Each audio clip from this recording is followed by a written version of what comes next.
Hello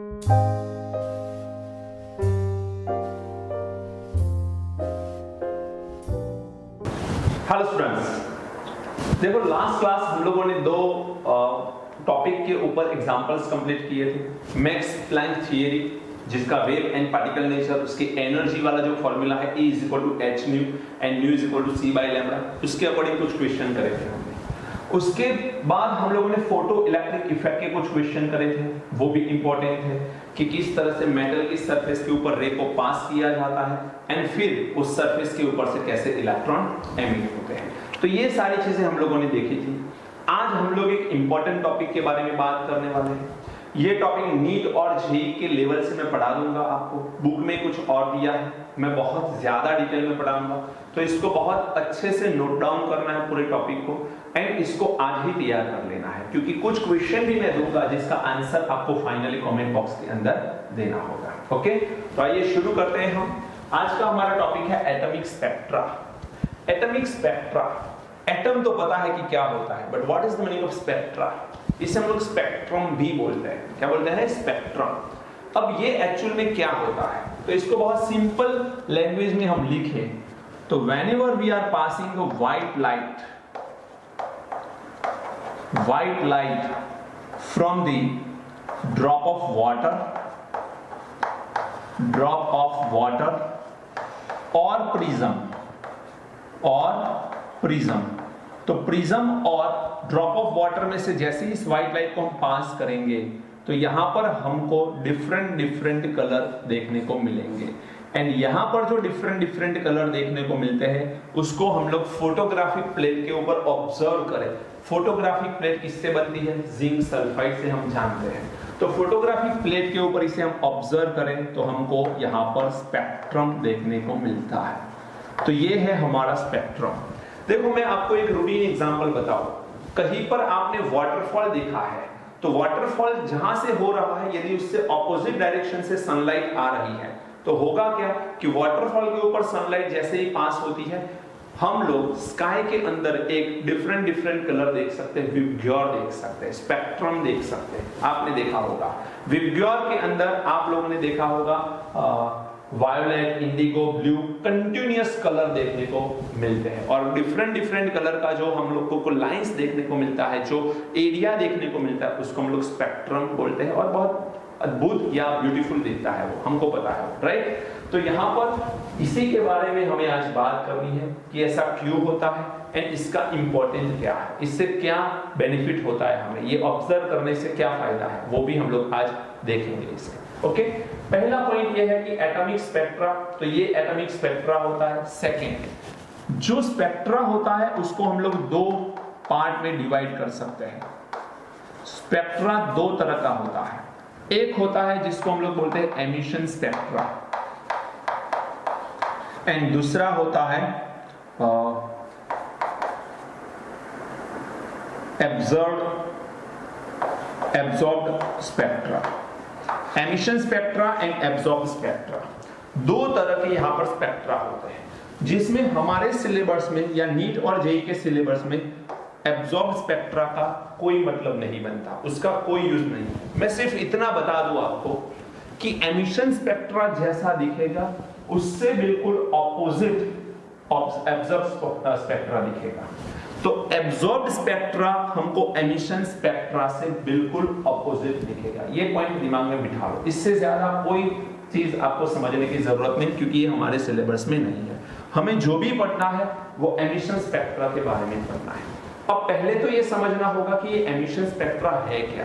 तो emission spectra को समझने के लिए हम लोग एक प्रैक्टिकल देखते हैं कि यहां पर मान के चलो आपके पास कोई सब्सटेंस है, यहां पर कोई सब्सटेंस है, इस सब्सटेंस के अंदर आप बाहर से हीट पास कर रहे हो, तो यहां पर हीट पास कर रहे हो या फिर यहां पर इलेक्ट्रिसिटी पास कर रहे हो, कोई भी तरह से आप इस सब्सटेंस का टेम्परेचर बढ़ा दो। जैसे ही टेम्परेचर बढ़ाओगे हम बोल सकते हैं कि सब्सटेंस की एनर्जी बढ़ रही है और सब्सटेंस की एनर्जी जैसे ही बढ़ेगी ये सब्सटेंस अपनी बॉडी से बाहर निकालेगा कुछ एनर्जी के रे। तो यहां से रे एमिट होंगे या कुछ एनर्जी रिलीज होगी।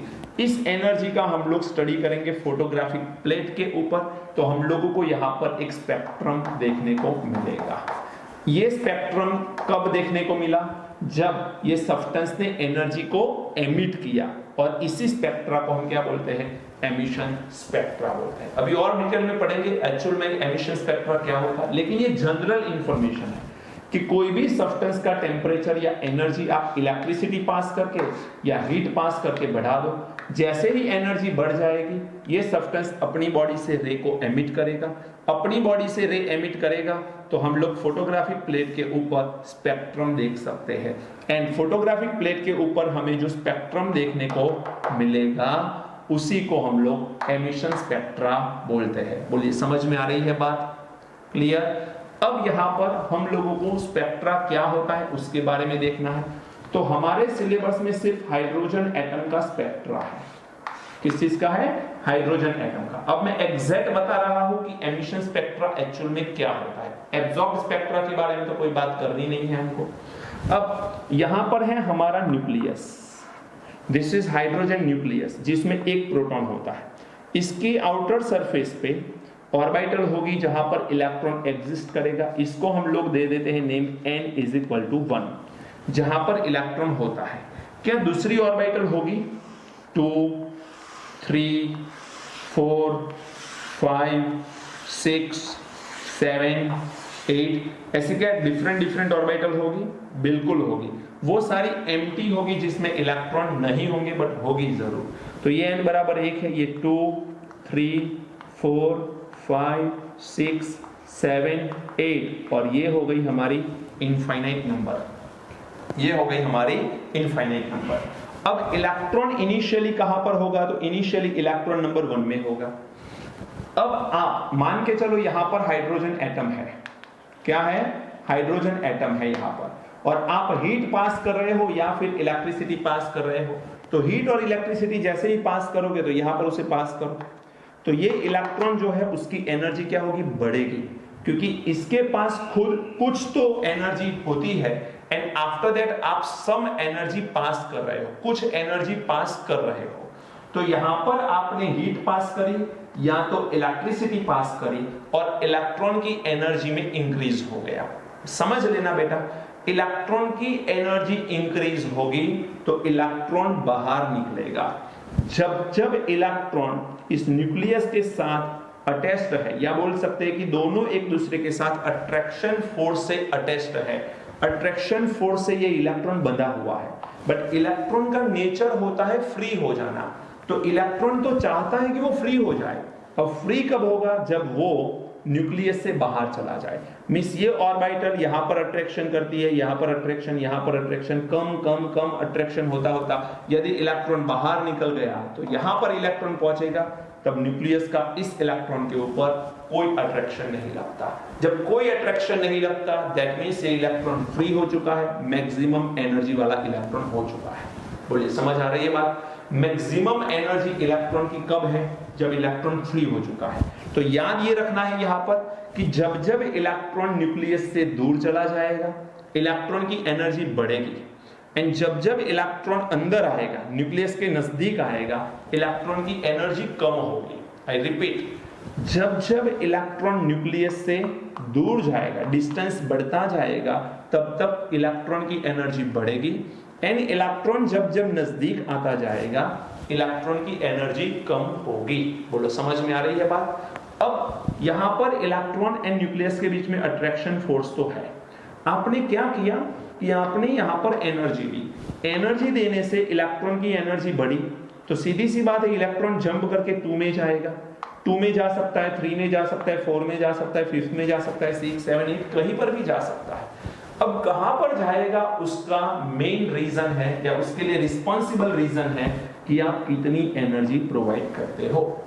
जितनी ज्यादा एनर्जी प्रोवाइड करोगे, जंप उतना बड़ा, क्योंकि हम जान चुके हैं कि इलेक्ट्रॉन जितना दूर जाएगा, इलेक्ट्रॉन की एनर्जी उतनी ज्यादा होगी। तो यहां से इलेक्ट्रॉन सेकेंड पाथ में आ रहा है, एक नंबर में से सेकेंड पाथ पे आ रहा है, सेकेंड ऑर्बिट में आ रहा है। दैट मींस इलेक्ट्रॉन की एनर्जी थोड़ी बड़ी। 3 में आ रहा है और ज्यादा बड़ी, 4 में आ रहा है और ज्यादा बड़ी, 5th में आ रहा है और ज्यादा बड़ी। जितना बड़ा जंप करेगा, जिसे क्वांटम जंप बोलते हैं, जितना बड़ा जंप करेगा उतनी एनर्जी ज्यादा बढ़ेगी। लेकिन ये कहीं पर भी जाए, ये फ्री नहीं होता है तब तक, कहीं पर भी जाए वो वापस जरूर आता है। तो वापस जब आता है तो इसका मतलब मैं यहां पर रिप्रेजेंट करके दिखाऊं आपको, कुछ इस तरह से होगा। मान के चलो n = 1 में अभी इलेक्ट्रॉन है और आप लोग उसको n = 2 में भेज रहे हो। एक एग्जांपल है, जरूरी नहीं है कि n = 2 में जाए, वो 3, 4, 5, 6, 7, 8 कहीं पर भी जा सकता है बेटा। मान के चलो, assume that कि electron now exists in n = 1. When we provide some energy to the electron absorb this energy and going to excited. So यहां से इलेक्ट्रॉन n = 2 में चला गया। अब n = 2 में जाने के लिए इलेक्ट्रॉन ने क्या किया होगा, सम एनर्जी को एब्जॉर्ब किया होगा। तो यहां पर हम लोग लिख सकते हैं energy absorbed by the electron, energy absorbed by the electron. अब यहां से ऊपर से इलेक्ट्रॉन नीचे की तरफ आएंगे, तो ऊपर से इलेक्ट्रॉन जब नीचे की तरफ आएंगे, कब आएंगे, तो जब एनर्जी वो रिलीज करेगा। दैट मींस यहां से सेकेंड पाथ में इलेक्ट्रॉन गया तो सेकेंड में से फर्स्ट में वापस भी तो आएगा वो। जैसे ही वापस आएगा, उसने जितनी एनर्जी को एब्जॉर्ब किया था उतनी एनर्जी को वो रिलीज करेगा। तो यहां से एनर्जी क्या होगी,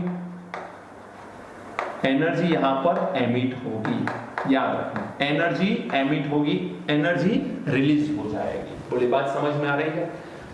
यहां पर जो एनर्जी एब्जॉर्ब हो रही है वो कितनी, तो जितनी रिलीज हो रही है, क्योंकि दोनों के बीच में एनर्जी गैप तो सेम है, दोनों के बीच में एनर्जी गैप सेम है। इसका मतलब ये है, या इसका मतलब हम ये कर सकते हैं कि दोनों की एनर्जी सेम है। Absorption and emission energy always remain same, ये पॉइंट याद रखिए आप। तो यहां पर मैं ऐसे बोल सकता हूं कि मैक्स प्लैंक के अकॉर्डिंग एनर्जी होती है hν जितनी, तो यहां पर hν जितनी एब्जॉर्ब होगी एंड यहां पर hν जितनी रिलीज भी होगी। तो जितनी एनर्जी एब्जॉर्ब हो रही है उतनी ही रिलीज होगी। एक और पॉइंट बता दूं मैं, इलेक्ट्रॉन हाइड्रोजन एटम में n = 1 में होता है। जब तक इलेक्ट्रॉन n = 1 में है तब तक उसे हम लोग ग्राउंड स्टेट बोलेंगे। क्या बोलेंगे, ग्राउंड स्टेट। मींस n = 1 में इलेक्ट्रॉन है तो उसे हम लोग ग्राउंड स्टेट बोलेंगे, ग्राउंड स्टेट। ग्राउंड स्टेट मतलब कि पहला जो ऑर्बिटल है जिसके अंदर इलेक्ट्रॉन है। अब इलेक्ट्रॉन यहां से जंप करके सेकेंड, थर्ड, फोर्थ, 5, 6, 7, 8 और इनफाइनाइट नंबर पे जा सकता है। तो ये सारे स्टेट को हम लोग बोलेंगे excited state. These all states are excited states। तो ये n = 2 जो है इसको हम क्या बोलेंगे, एक्साइटेड स्टेट बोलेंगे। लेकिन एक्साइटेड स्टेट की शुरुआत कहां से हुई, n = 2 से। तो n = 2, it is the first excited state. The value of first excited state is n = 2, but it is known as the first excited state. So tell me about the second excited state. What is the second excited state? The n = 3 is the second excited state. n = 4 is the third excited state. n = 5 is the fourth excited state. Do you understand? समझ में आ रही है बात? Excited state की शुरुआत second से हो रही है, तो हम लोग बता सकते हैं कि second number is the first excited state, third number is the second excited state, fourth number is the third excited state. Understood? चलिए, अब इलेक्ट्रॉन ऊपर से नीचे आया तो हम लोग यहां पर बोल सकते हैं कि E2 - E1 कर लिया जाए तो ये बनेगा डेल्टा E और ये होगा hν के इक्वल, डेल्टा E और ये बनेगा hν के इक्वल। अब ये तो मैंने एक हाइड्रोजन एटम के बारे में बात करी, ऐसे कितने हाइड्रोजन एटम हैं? जब भी स्पेक्ट्रा दिखेंगे लैक्स और करोड़ और बिलियन और ट्रिलियन हाइड्रोजन होंगे वहां पर, और उसमें से कुछ इलेक्ट्रॉन सेकेंड पाथ में, कुछ थर्ड में, कुछ फोर्थ में, कुछ फिफ्थ में, कुछ सिक्स्थ में, बहुत सारे अलग अलग पाथ में इलेक्ट्रॉन होंगे। वहां से इलेक्ट्रॉन कहां आएंगे? फर्स्ट नंबर पे। तो हम लोग ऐसा बोल सकते हैं कि यहां से इलेक्ट्रॉन सेकेंड में से फर्स्ट में आ सकता है, थर्ड में से फर्स्ट में आ सकता है, इसके ऊपर थर्ड होगा ना तो वहां से भी इलेक्ट्रॉन आ सकता है, यदि वहां गया है तो वहां से वापस आ सकता है, फोर्थ में से भी आ सकता है, 5th में से भी आ सकता है, 6 में से भी आ सकता है, 7 में से भी आ सकता है, 8 एंड इनफाइनाइट में से भी वो आ सकता है। बोले समझ में आ रही है बात? तो यहां पर फर्स्ट नंबर में इलेक्ट्रॉन आ रहे हैं, तो क्या दिख रही है हमको? डिफरेंट डिफरेंट लाइन दिख रही है, डिफरेंट डिफरेंट एनर्जी की गैप दिख रही है। सबसे छोटी गैप 2n1 के बीच में है, उससे थोड़ी बड़ी 3n1 के बीच में है, उससे थोड़ी बड़ी 4n1 के बीच में है। जैसे जैसे इलेक्ट्रॉन ऊपर के लेवल में जाएगा, वहां से नीचे आने के लिए एनर्जी का डिफरेंस ज्यादा वो क्रिएट करता है। तो 8 में से 1 में इलेक्ट्रॉन आएगा एंड सेकेंड में से 1 में इलेक्ट्रॉन आएगा। सीधी सी बात है, कॉमन सेंस है, कहां पर एनर्जी का डिफरेंस ज्यादा है? 8 में से जब 1 में आएगा तब एनर्जी का डिफरेंस ज्यादा है। वो एनर्जी में न्यू की वैल्यू यहां पर रख के आप लोग एच न्यू करके एनर्जी का डिफरेंस निकाल सकते हो। तो यहां पर हमको डिफरेंट डिफरेंट लाइन मिल रही है, इसीलिए इसको हम लोग लाइन स्पेक्ट्रा बोलते हैं। क्या बोलते हैं? लाइन स्पेक्ट्रा, इसीलिए हम लोग इसे बोलते हैं। Any doubt? तो ये लाइन स्पेक्ट्रा किस तरह से आता है, इसके बारे में हमने बात करी है। अब बात आती है कि यहाँ पर स्पेक्ट्रा जो है वो कितने तरह के होते हैं। तो हम लोगों को कौन से स्पेक्ट्रा पढ़ना है? Emission spectra. तो मेनली 2 तरह के होते हैं, एमिशन एंड एब्जॉर्प्शन। अब हम लोग पढ़ने वाले हैं emission spectra. And emission spectra 2 तरह के होते हैं, याद रखना 2 तरह के होते हैं। एक होता है continuous spectra and non continuous spectra. Continuous spectra and non continuous spectra, 2 तरह के स्पेक्ट्रा होते हैं, कंटिन्यूअस, नॉन कंटिन्यूअस। जिसमें नॉन कंटिन्यूअस इतना ज्यादा इंपॉर्टेंट नहीं है, ओके, लेकिन इसमें एक पॉइंट इंपॉर्टेंट है। अब कंटिन्यूअस स्पेक्ट्रा जो है वो आप देख रहे हो, कौन सा कंटिन्यूअस स्पेक्ट्रा आप देख रहे हो? कौन सा वाला? तो जिसमें कलर मिक्स होते हैं। जैसे आपने कहीं पर भी स्पेक्ट्रा देखा है, कहीं वाटर फ्लो हो रहा है, सनलाइट आ रहा है और एयर के अंदर आपने वहां पर एक विब्ग्योर देखा है, या हम लोग बोल सकते हैं स्पेक्ट्रा देखा है, तो क्या वहां पर डिफरेंट कलर के बीच में गैप होती है? कभी नहीं होती। वायलेट कलर है वो इंडिगो से मिला हुआ है, इंडिगो थोड़ा बहुत ब्लू में मिला हुआ है, वो ग्रीन से मिला हुआ है, तो वो कंटिन्यूटी है। मींस कलर एक दूसरे में मिक्स हो गए हैं, एंड वो कलर मिक्स हो रहे हैं, दैट मींस वहां पर हमको कंटिन्यूअस स्पेक्ट्रा मिल रहा है। तो हम लोग यहां पर बोल सकते हैं कंटिन्यूअस स्पेक्ट्रा कैसा होता है। तो यहां पर फोटोग्राफिक प्लेट है और कंटिन्यूअस स्पेक्ट्रा के अंदर हमको बिल्कुल कंटिन्यूअस ऐसे कलर्स दिखते हैं। कुछ कलर यहाँ पर कैसे होते हैं? तो कुछ कलर होते हैं हमारे वायोलेट, फिर इंडिगो, फिर विब्ग्योर देख लो आप पूरा, राइट? तो ब्लू है, ग्रीन है, वैसे आप आगे चले जाओ। तो ये पूरा का पूरा कंटिन्यूअस स्पेक्ट्रा है। नॉन कंटिन्यूअस स्पेक्ट्रा किस तरह का होता है? तो नॉन कंटिन्यूअस स्पेक्ट्रा जो है वो 2 तरह के होते हैं। एक होता है जिसे हम बोलते हैं लाइन स्पेक्ट्रा, जबकि दूसरा होता है इसे हम लोग बोलते हैं बैंड स्पेक्ट्रा। अब ये दोनों में फर्क क्या है? हमारे लिए इंपॉर्टेंट क्या है? Line spectra. बैंड स्पेक्ट्रा हमारे सिलेबस में नहीं है। लाइन स्पेक्ट्रा कैसा होता है? तो फोटोग्राफिक प्लेट के ऊपर आप लोग स्पेक्ट्रा को देखोगे तो डिफरेंट डिफरेंट लाइन देखने को मिलेगी, डिफरेंट डिफरेंट लाइन देखने को मिलेगी। ऐसे डिफरेंट डिफरेंट लाइन देखने को मिलती है, तो इसको हम लोग लाइन स्पेक्ट्रा बोलते हैं। अभी थोड़ी देर में पढ़ेंगे किस तरह से। एंड बैंड स्पेक्ट्रा में क्या होता है? तो यहाँ पर ये फोटोग्राफिक प्लेट है एंड फोटोग्राफिक प्लेट के ऊपर हमको यहाँ पर कंटिन्यूअसली कलर देखने को मिलते हैं, फिर थोड़ी सी डार्क स्पेस, फिर continuous colour, there is a no line, फिर डार्क स्पेस, फिर कलर, फिर डार्क स्पेस, फिर कलर। तो यहाँ पर हमें बीच में जो गैप दिख रही है ना, वो एक्चुअल में क्या है? डार्क स्पेस दिख रही है। तो यहाँ पर ध्यान रखना, बैंड स्पेक्ट्रा में डार्क स्पेस होती है 2 कलर के बीच में, जबकि यहाँ पर लाइन स्पेक्ट्रा है, लाइंस दिखती है। अब ये बैंड स्पेक्ट्रा किसके लिए होता है? तो ये होता है फॉर मॉलिक्यूल और ये होता है फॉर एटम। और हमारे सिलेबस में हमको क्या पढ़ना है बेटा? Atomic spectra. तो हम लोग पढ़ने वाले लाइन स्पेक्ट्रा जो एटम से मिलता है। तो अब हम लोग सिर्फ और सिर्फ लाइन स्पेक्ट्रा के बारे में बात करेंगे। अब आपको एक चीज याद रखनी है, एमसीक्यू के लिए इंपॉर्टेंट पॉइंट है ये। बुनसेन करके एक साइंटिस्ट है, उसने कुछ ऑब्जर्वेशन किए एंड ऑब्जर्वेशन में कंक्लूजन निकाला। अब कंक्लूजन क्या था, इंटरेस्टिंग है समझना। कोई भी ह्यूमन की पहचान करनी है तो सबसे बेस्ट तरीका क्या है? आप बोलोगे सर आधार कार्ड। ऐसा नहीं है बेटा, ह्यूमन लाइव है और आपके सामने खड़ा है तो वो कौन है उसकी पहचान करने के लिए सबसे बेस्ट तरीका है उसके फिंगरप्रिंट्स।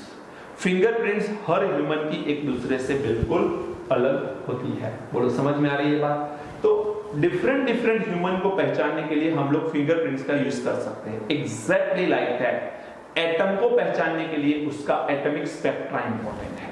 एटॉमिक स्पेक्ट्रा से हम एटम की पहचान कर सकते हैं। हर एक एटम का एक यूनिक स्पेक्ट्रा होता है। एक एटम का जो स्पेक्ट्रा होता है वो दूसरे एटम के लिए नहीं होता है। हर एटम के लिए स्पेक्ट्रा अलग अलग होता है। ये दिमाग में बिठा लो बात। तो बुनसेन ने क्या किया कि सबसे पहले बता दिया कि हर एक एटम की पहचान हम लोग स्पेक्ट्रा से कर सकते हैं एंड उसने कुछ स्पेक्ट्रा का स्टडी करके कुछ एटम की पहचान भी कर ली। और उसने कौन से एटम की पहचान करी तो वो लिस्ट आपको थोड़ा याद रखना पड़ेगा। Rubidium, caesium, indium, gallium and thallium. ये एलिमेंट ऐसे हैं जिनकी पहचान बुनसेन ने कर ली। Rubidium, caesium, indium, gallium and thallium. याद रखना बेटा, ये एमसीक्यू में आपसे पूछा जा सकता है क्वेश्चन कि बुनसेन ने कौन से एटम की पहचान स्पेक्ट्रा से करी थी। ओके, चलो आगे बढ़ते हैं। और एक यहां पर मैं स्पेक्ट्रोग्राफ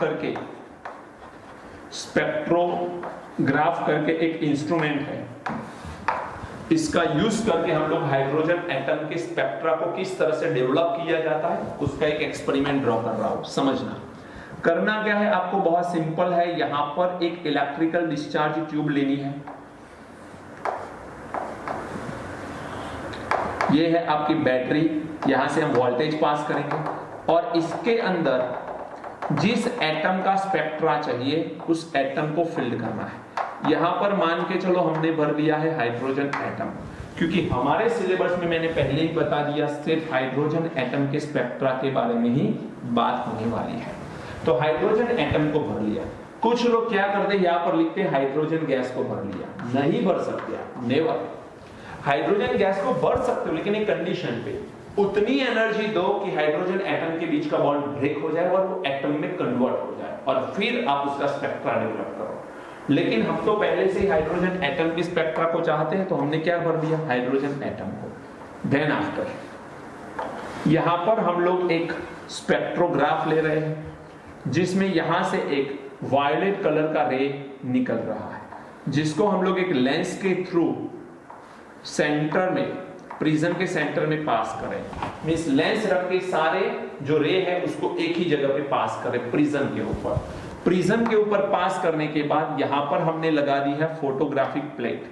तो होगा क्या, यहां पर हमको डिफरेंट लाइंस देखने को मिल रही है लाइक दिस।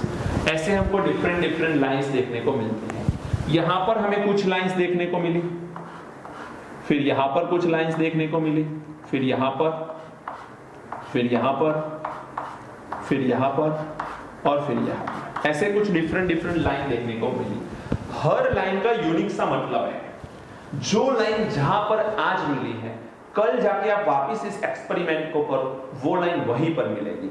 मींस ये लाइन की पोजीशन रेगुलर है, कंटिन्यूटी है कि वो लाइन वहीं पर मिलने वाली है। जैसे कि हमारे फिंगरप्रिंट्स आज जो है वो ही कल होने वाली है, चेंज नहीं होने वाली। इसका मतलब ये है कि ये लाइंस जो है वो रेगुलर है। तो इसी के ऊपर से, इसी का स्टडी करके हम लोग एटम की पहचान कर सकते हैं, जिसमें अलग अलग लाइन का स्टडी किया गया, अलग अलग साइंटिस्ट ने स्टडी किया। अब आइए हुआ क्या, ये हाइड्रोजन एटम है, ये हाइड्रोजन एटम इसमें भरा था, वोल्टेज यहां से हमने पास किए और इसमें से रे बाहर निकला। रे कैसे निकला होगा बेटा, तो नंबर 1 से इलेक्ट्रॉन 2, 3, 4, 5 कहीं पर गया होगा, वहां से वापिस आया होगा। वापिस आएगा तो एनर्जी क्या करेगा, वो एमिट करेगा एंड वो एनर्जी जो एमिट कर रहा है इन द फॉर्म ऑफ रे, वो ही ये बाहर आ रही है एंड प्रिज्म के थ्रू हम फोटोग्राफिक प्लेट के ऊपर इसे ऑब्जर्व कर रहे हैं। अब n = 1 में इलेक्ट्रॉन आ रहा है, चाहे कहीं पर भी गया, तो 1 में आ रहा है तो वो लाइंस यहां पर मिल रही है हमें। समझ में आ रहा है? तो यहाँ पर n इज इक्वल टू 1 में जब आ रहा है तब यहाँ पर लाइन मिल रही है। इसका स्टडी किसने किया? लाइमैन नाम के साइंटिस्ट ने किया। इसको हम लोग लाइमैन सीरीज बोलते हैं। तो ये जो पार्ट है इसको हम लोग क्या बोलते हैं? लाइमैन सीरीज, क्योंकि लाइमैन नेम के साइंटिस्ट ने ये स्टडी किया था, तो इसको लाइमैन सीरीज बोला जाता है। आई रिपीट, लाइमैन सीरीज किसे बोला जाता है? तो इलेक्ट्रॉन चाहे कोई भी एक्साइटेड स्टेट में हो, आना कहां पर है? उसको 1 नंबर में। और इलेक्ट्रॉन जब 1 नंबर में आ रहा है तो जो लाइंस हमको दिख रही है उस लाइन को हम क्या बोलते हैं? लाइमैन सीरीज बोलते हैं। Do you understand? चलिए सेकंड, इलेक्ट्रॉन जरूरी नहीं है कि n इज इक्वल टू 1 में ही आए, 2 में आके अटक जाए। तो यदि इलेक्ट्रॉन 2 में आ रहे हैं, मींस 3 में से 2 में आ रहा है, 4 में से 2 में आ रहा है, 5th में से 2 में आ रहा है, इलेक्ट्रॉन सारे कहां पर आ रहे हैं? 2 में आ रहे हैं। आपको यह देखना है कि इलेक्ट्रॉन फाइनली आ कहां रहा है। n इज इक्वल टू 1 में आया, लाइमैन सीरीज जो पहली वाली, यदि 2 में आ गया तो electron n is equal to जब 2 में आता है तो इसे हम लोग बोलते हैं बामर सीरीज। क्या बोलते हैं बेटा? बामर सीरीज बोलते हैं। ये नेम याद रखना पड़ेगा, लाइमैन बामर। कंटिन्यूटी में ही याद रखना है आपको, क्योंकि इसका बहुत बड़ा रोल है, थोड़ी देर में पता चलेगा। तो ये बामर सीरीज है। अब मान के चलो इलेक्ट्रॉन 3rd नंबर में आके रुक गया, तो 3rd नंबर में आ रहा है तो 4 में से 3rd में आ रहा है, 5th में से 3rd में आ रहा है, 6 में से 3rd में आ रहा है, 7 में से, 8 में से 3rd में आके रुक जाता है, तो उसको हम लोग बोलेंगे पास्टन सीरीज। क्या बोलते हैं? Paschen series. तो ये n is equal to 3rd में आया, जैसे 4th में आएगा इलेक्ट्रॉन 4 नंबर में आके रुक जाता है, लाइक दिस। कहां से 4 नंबर में आ सकता है? तो कहीं से भी आ सकता है, ऊपर के लेवल से आ सकता है, नीचे से 4 में जाने का मतलब नहीं, वो बनेगा एब्जॉर्प्शन स्पेक्ट्रा, लेकिन उसके बारे में हमें बात नहीं करनी। एब्जॉर्प्शन स्पेक्ट्रा नहीं समझना हमें, तो एमिशन स्पेक्ट्रा समझना है। तो ऊपर से नीचे आओ, 4 नंबर में आ जाओ, इसे हम बोलेंगे ब्रैकेट सीरीज। क्या बोलते हैं? Brackett series. Lyman, बामर, Paschen, bracket, फिर नेक्स्ट आएगा फंड सीरीज। फंड भी बोलते हैं, फंड भी बोलते हैं। लास्ट होता है हम्फ्री सीरीज।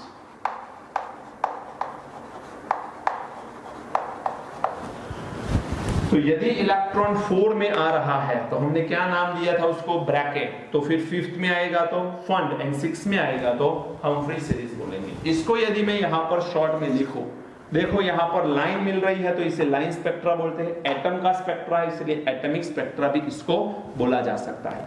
अब यहां पर मैं लिखूंगा सबसे पहले नेम ऑफ सीरीज, फिर n1 की वैल्यू, फिर n2 की वैल्यू, एंड स्पेक्ट्रा कहा कौन से एरिया में देखने को मिलता है उसका एरिया लिखेंगे। जैसे पहली सीरीज कौन सी है? लाइमैन सीरीज, तो यहां पर लिखेंगे लाइमैन सीरीज। सेकेंड कौन सी है? Balmer series. Then after Paschen series, Brackett series,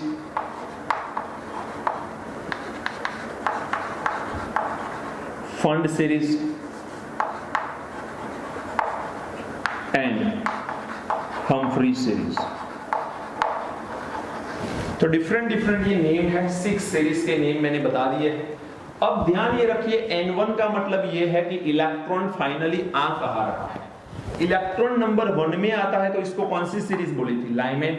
2 में आ रहा है तो क्या बोली थी हमने? बामर। तो ऐसे ही n इज इक्वल टू 1 में आना है तो लाइमैन, 2 में आ रहा है तो बामर, 3 में Paschen, 4 bracket, 5 fund and 6 Humphry series बोलते हैं। कहां से आ रहा है? तो 1 नंबर में आने के चांसेस कहां से है? 2, 3, 4, 5, 6, 7 कहीं से भी आ सकता है। ऊपर से नीचे आने का मतलब है एमिशन होना। तो ये हो सकता है n2, हो सकता है 2, 3 अप टू इनफाइनाइट। बामर में सेकेंड में आना है। अब सेकेंड में आने के लिए फर्स्ट में से सेकेंड में नहीं जा सकते। फर्स्ट में से सेकेंड में गए तो वो तो एब्जॉर्प्शन स्पेक्ट्रा हो गया। हमें एब्जॉर्प्शन स्पेक्ट्रा की बात नहीं करनी, एमिशन स्पेक्ट्रा की बात करनी। तो सेकेंड में आने के लिए कहां से आना पड़ेगा? ऊपर से। ऊपर से मींस 2 के ऊपर के लेवल कौन से हैं?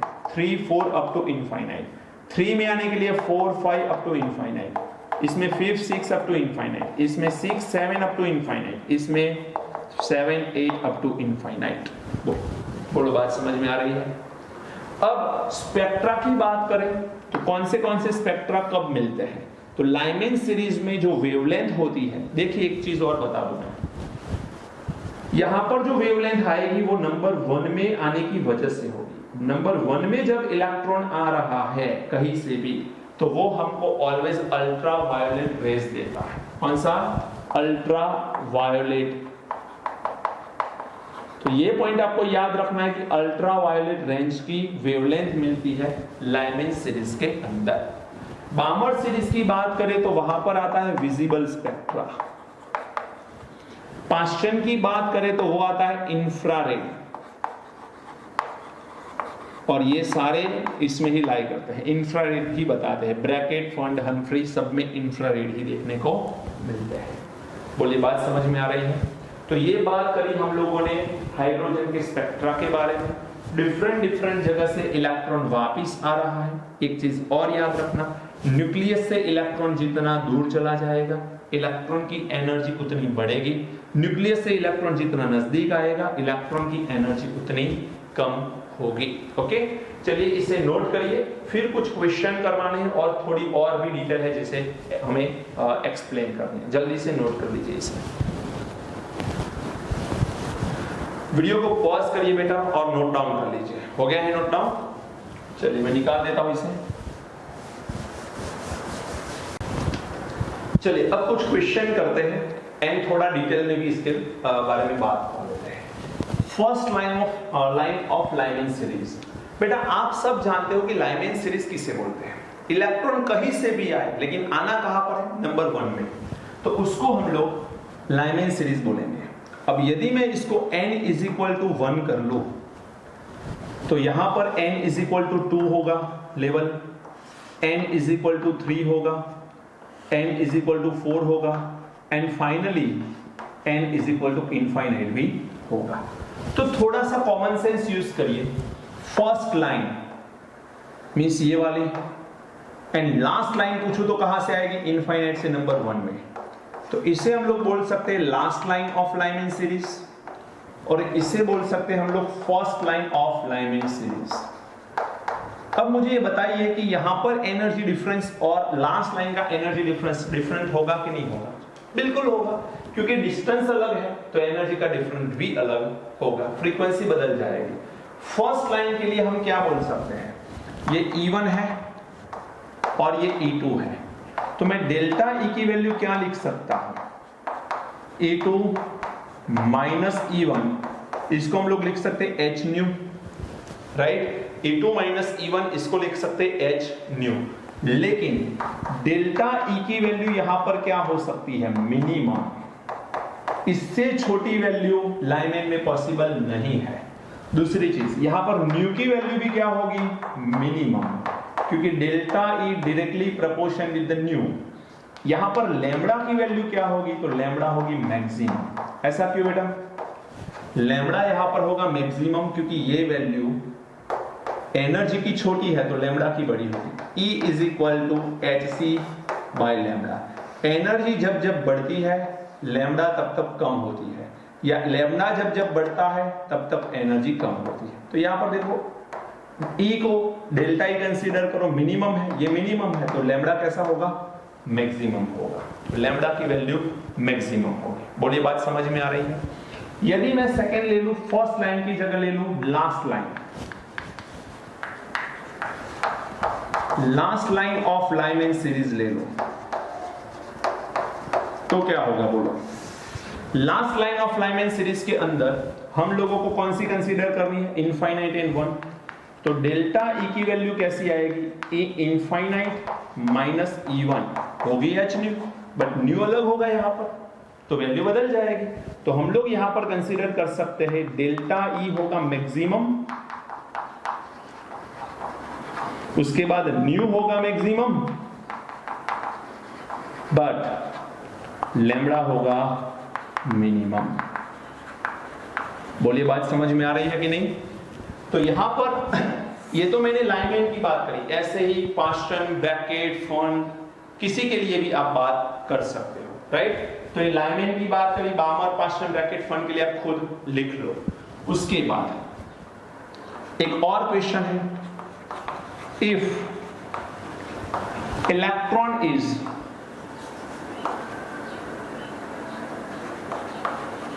available at n is equal to 3 level,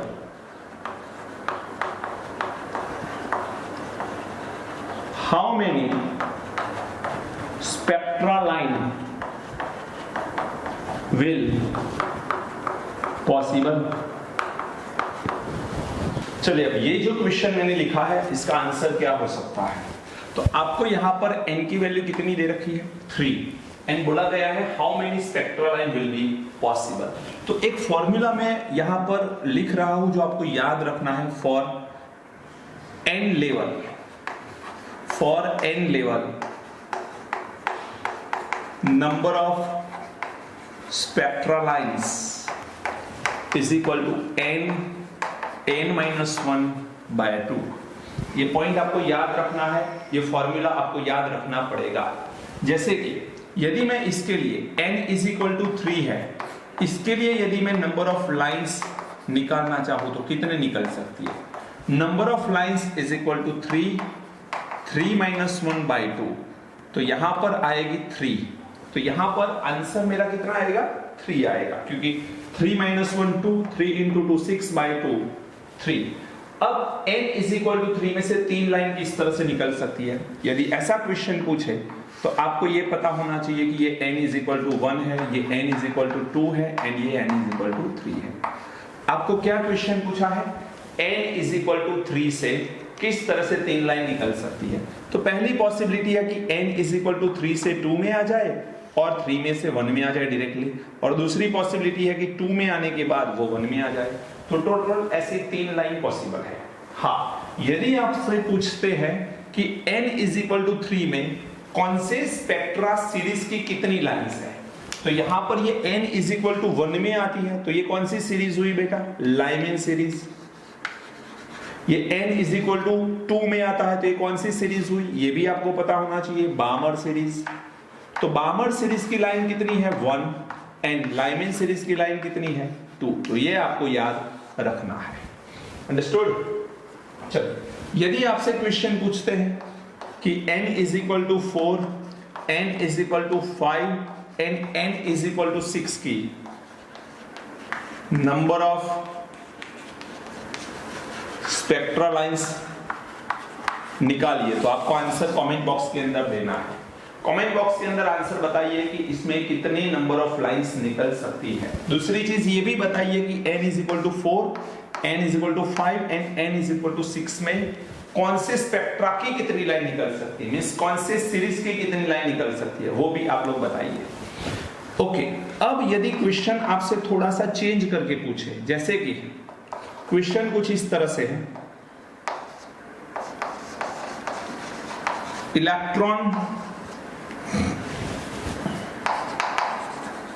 jump between n is equal to 5 to n is equal to 2,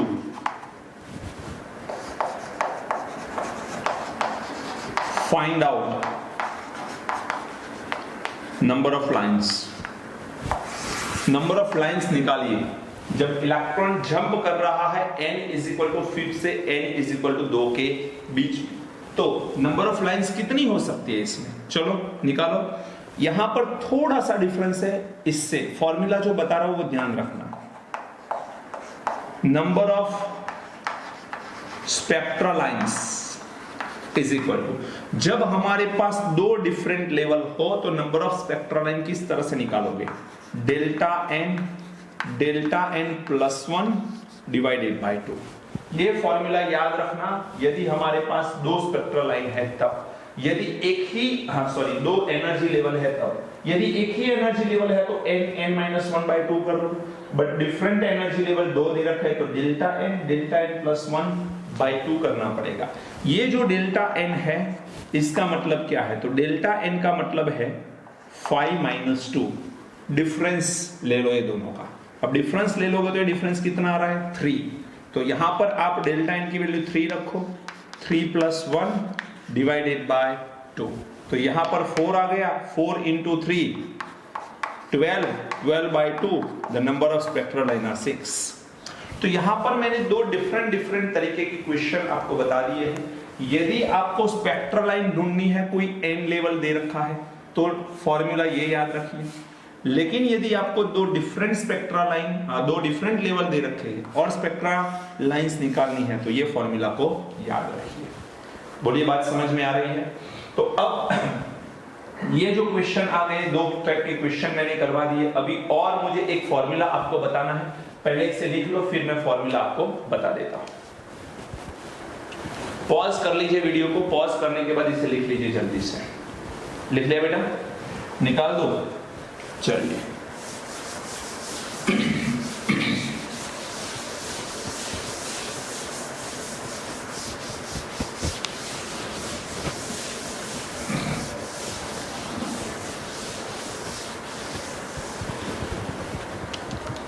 अब देखिए, एक रीडबर्ग करके साइंटिस्ट है और उस साइंटिस्ट ने एक वैल्यू, अपने रीडबर्ग कांस्टेंट की एक वैल्यू बताई थी RH करके, लेकिन उसको अभी मैं यहां पर नहीं लिख रहा क्योंकि बोर मॉडल के अंदर हम लोग बहुत डिटेल में और अच्छे से उसे पढ़ेंगे। लेकिन अभी के लिए मैं बता दूंगा आपको एक न्यू बार। न्यू बार का मतलब क्या है? इसे बोलते हैं हम लोग वेव नंबर। क्या बोलते हैं? Wave number. और वेव नंबर का मतलब होता है 1/λ। तो हम लोग एक इक्वेशन को डिराइव करेंगे बोर एटॉमिक मॉडल के अंदर। अभी तो आपको ये फॉर्मूला याद रखना पड़ेगा, लेकिन नेक्स्ट लेक्चर के अंदर हम लोग बोर एटॉमिक मॉडल को कवर करेंगे। उसमें आप लोग निकाल पाओगे कि ये फॉर्मूला आता कैसे है। तो अभी के लिए याद रखो, nu bar is equal to, एक फॉर्मूला बता रहा हूं जो आपको याद रखना है, 109677 1/n1² minus 1/n2² centimetre inverse. ये वैल्यू न्यू बार का फॉर्मूला है जो बोर एटॉमिक मॉडल से आएगा। This formula is only applicable for hydrogen atom.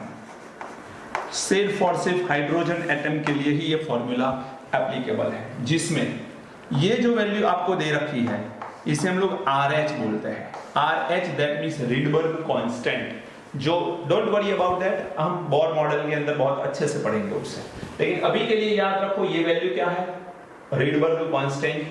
अब मैं थोड़ा सा इसमें चेंज करना चाहता हूं। ये तो सिर्फ हाइड्रोजन एटम के लिए है, मुझे कोई भी एटम के लिए इसे एप्लीकेबल करना है। तो क्या करूंगा मैं, तो मुझे यहां पर एक चीज ऐड करनी होगी, 109677 किसी भी के लिए मुझे एप्लीकेबल करना है तो यहां पर मुझे Z² लिखना पड़ेगा। जो एटम होगा उस एटम के एटॉमिक नंबर का स्क्वायर करना होगा, एंड यहां पर आएगा 1/n1² माइनस 1/n2²। ये हो गया centimetre inverse. This formula is applicable for all the atom, applicable for all atoms. अब ये ऑल एटम्स का मतलब क्या है, तो ये हाइड्रोजन एटम था, यहां पर हीलियम हो सकता है, लिथियम हो सकता है, कोई भी, लेकिन हीलियम के ऊपर प्लस और लिथियम के ऊपर +2 होना जरूरी है। क्यों? क्योंकि हम लोग सिंगल इलेक्ट्रॉन के स्पेक्ट्रा के बारे में ही बात कर रहे हैं। मींस हम लोग जो बात कर रहे हैं वो एक इलेक्ट्रॉन वाले एटम या एक इलेक्ट्रॉन वाले आयंस के स्पेक्ट्रा के बारे में बात कर रहे हैं। हीलियम के अंदर 2 इलेक्ट्रॉन, बट हीलियम प्लस के अंदर 1 इलेक्ट्रॉन। लिथियम के अंदर 3 इलेक्ट्रॉन, बट लिथियम +2 के अंदर 1 इलेक्ट्रॉन होता है। इसका मतलब इसमें Z की वैल्यू, Z क्या होता है, एटॉमिक नंबर, Z2 आएगा, इसका Z3 आएगा। यहां पर मैं 2 का स्क्वायर रखूं, यहां पर मैं 3 का स्क्वायर रखूं, एंड अकॉर्डिंग टू मैं आंसर ला सकता हूं। ये आंसर आएगा सेंटीमीटर इनवर्स में, ध्यान रखना है। तो जब आप लोग अदर देन हाइड्रोजन यूज करो तो पहले ये देखो कि 1 इलेक्ट्रॉनिक स्पीसी है कि नहीं।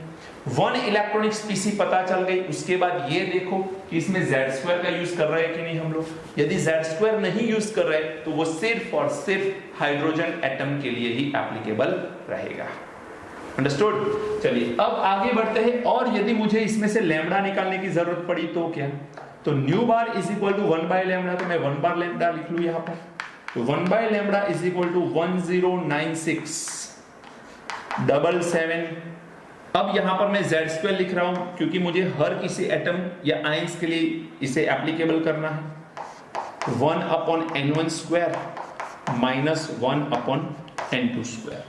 अब हम क्या कर रहे हैं, तो मैं लैम्बडा को मास्टर कर रहा हूं, मैं लैम्बडा को मास्टर करूं तो लैम्बडा इधर जाएगा, ये पूरी वैल्यू नीचे आएगी, तो 1/109677 z² 1/n1² माइनस 1/n2²।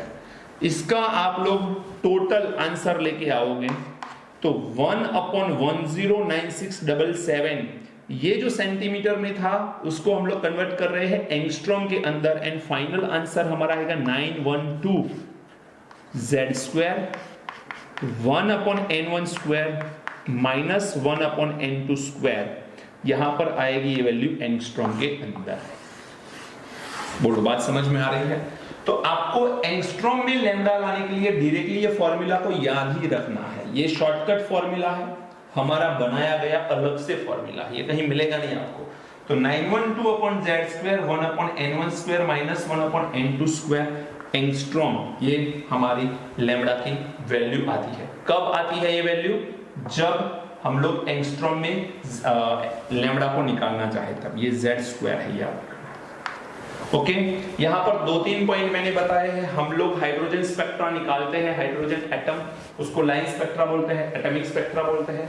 यदि हम लोग ये फॉर्मूला किसी और एटम के ऊपर या आयन के ऊपर एप्लीकेबल करना चाहे तो मेक श्योर कि वो आयन के अंदर एक ही इलेक्ट्रॉन हो। तो यहां पर हीलियम के ऊपर +1 मींस Z2 हो गया, एटॉमिक नंबर उसका 2 हो गया, बट उसमें इलेक्ट्रॉन तो एक ही है। लिथियम +2 तो उसमें Z की वैल्यू 3 मींस इलेक्ट्रॉन तो उसमें भी एक ही है। समझ में आ रही है बात, इसका Z3 है, तो यहाँ पर 3² लिख के 1 बाय लैम्बडा लैम्बडा करके यहाँ पर वैल्यू पुट करके आप लोग आंसर निकाल सकते हो। ये n1 and n2 क्या होंगे, तो जैसे ये आपको यहाँ पर एक क्वेश्चन बनाया है n = 5 and n = 2।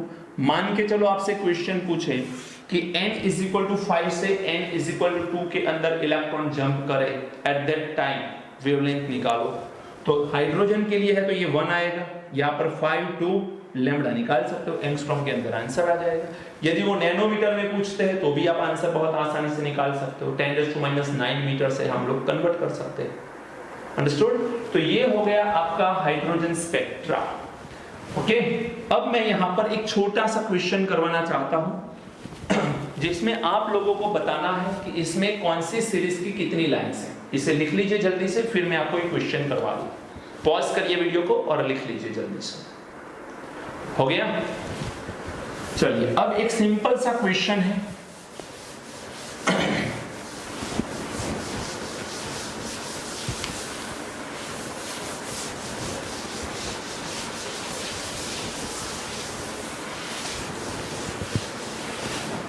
यदि आप हाइड्रोजन स्पेक्ट्रा को समझ चुके हो तो आंसर बहुत आसान है आपके लिए। ये मान के चलो n = 1 है, दिस इज n = 2, ये है आपका n = 3, ये है आपका n = 4, n = 5, n = 6, n = 7, ऐसे 8 9 ले सकते हो आप। अब मान के चलिए कुछ इस तरह से लाइंस आपको दे रखी है,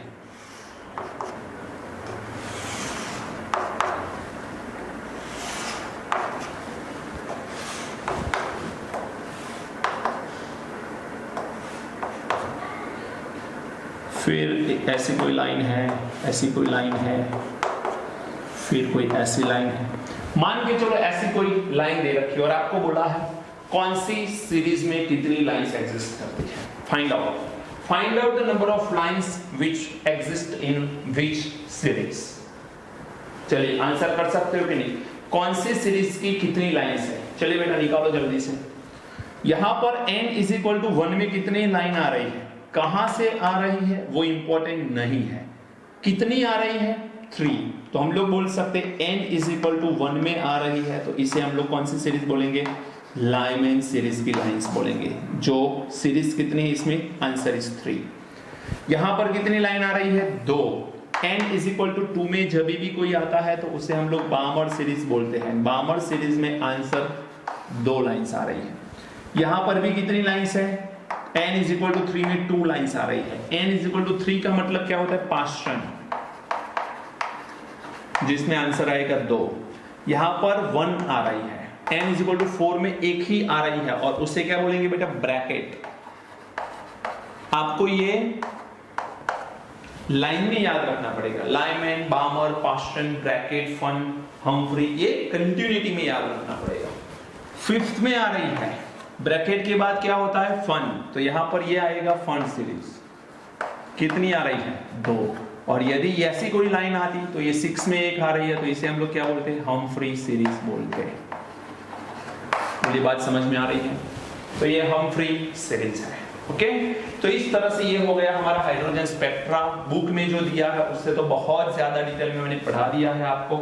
आई डोंट थिंक कि आपको अब कोई क्वेश्चन इसमें हो सकता है। Number of line nth level से कैसे निकालते हैं, नंबर ऑफ लाइंस n अलग अलग 2 लेवल है तो किस तरह से निकालते हैं, एंगस्ट्रॉम लैम्ब्डा में कैसे, लैम्ब्डा एंगस्ट्रॉम में कैसे निकालते हैं, न्यू बार सेंटीमीटर इनवर्स में कैसे निकालते हैं, ये सारे क्वेश्चंस, ये सारे फॉर्मूला मैंने आपको बता दिए हैं। ओके, तो पढ़ाई करते रहिए। यदि आपको कोई डाउट आ रहा है कमेंट बॉक्स के अंदर बताइए। मेरा व्हाट्सएप नंबर आप लोगों के पास है तो उसके ऊपर आप कांटेक्ट कर सकते हो। वीडियो अच्छा लग रहा है तो लाइक जरूर कर लेना बेटा, इतनी जो रिस्पांसिबिलिटी बनती है आप लोगों की। दूसरी चीज, वीडियो अच्छा लगता है तो कमेंट में भी अच्छी कमेंट लिखिए कि जिससे हमें पता चले, हमें इंकरेज मिले। ओके, एंड पढ़ाई करते रहिए। All the best, God bless you.